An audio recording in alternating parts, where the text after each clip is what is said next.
All right, supported single leg dumbbell RDL.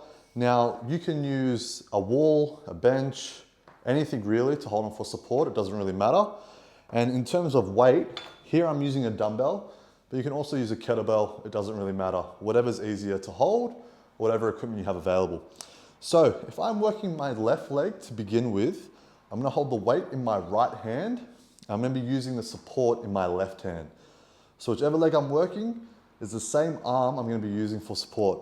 So slight bend in the knee, and then I'm gonna tip and lean forward. The weight's gonna come straight down. I'm gonna feel a good stretch through my glute and hamstring, and then I'm gonna come up. 1, 2, 3. Pretty straightforward. Do one side, do the other. The key takeaway to really focus on in perfecting this movement is making sure that your leg mirrors your torso.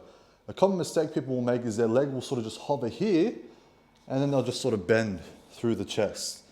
We want to imagine that from our head, hip, knee, ankle, that it's one rigid line, one rigid structure that's all moving together whilst we isolate that opposite hip. So I'll show you what it looks like from the other side. Pretending I have the weight in my left hand, I'm working my right leg, so I'm holding the support in my right hand, and I'm going to tip and lean forward and up and up. So you can see what I mean by having the leg mirror the torso. Aside from that, the movement's it's pretty straightforward.